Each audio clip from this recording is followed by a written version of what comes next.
أعوذ بالله من الشيطان الرجيم پناہ مانگتا ہوں میں اللہ کی شیطان مردود سے۔ بسم اللہ الرحمن الرحیم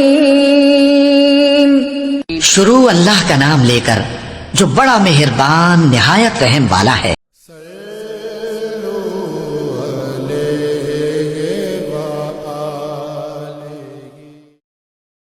رسول کریم صلی اللہ علیہ وسلم نے ایک روز معاذ رضی اللہ عنہ سے فرمایا کہ جو شخص اللہ سے اس کیفیت کے ساتھ ملاقات کرے کہ اس نے اللہ کے ساتھ کسی کو شریک نہ کیا ہو، وہ یقیناً جنت میں داخل ہوگا۔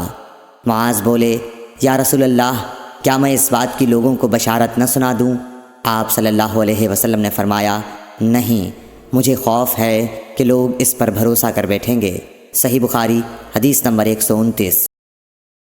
ام سلیم نامی ایک عورت رسول کریم صلی اللہ علیہ وسلم کی خدمت اقدس میں حاضر ہوئیں اور عرض کیا کہ یا رسول اللہ، اللہ تعالی حق بات بیان کرنے سے نہیں شرماتا، اس لیے میں پوچھتی ہوں کہ کیا احتلام سے عورت پر بھی غسل ضروری ہے؟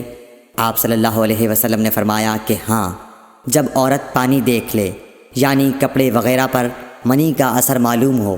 تو یہ سن کر حضرت ام سلمہ رضی اللہ عنہا نے شرم کی وجہ سے اپنا چہرہ چھپا لیا اور کہا، یا رسول اللہ، کیا عورت کو بھی احتلام ہوتا ہے؟ آپ نے فرمایا، ہاں، تیرے ہاتھ خاک آلود ہوں، پھر کیوں اس کا بچہ اس کی صورت کے مشابہ ہوتا ہے؟ یعنی یہی اس کے احتلام کا ثبوت ہے۔ صحیح بخاری حدیث نمبر 130۔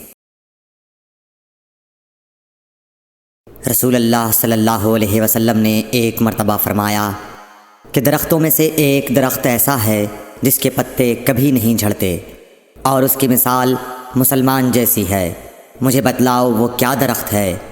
تو لوگ جنگلی درختوں کی سوچ میں پڑ گئے، اور عبداللہ بن عمر کے دل میں آیا کہ میں بتلا دوں کہ وہ کھجور کا پیڑ ہے۔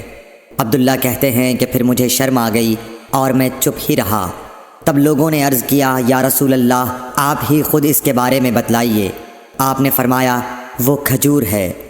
عبداللہ کہتے ہیں کہ میرے جی میں جو بات تھی وہ اپنے والد حضرت عمر رضی اللہ عنہ کو بتلائی۔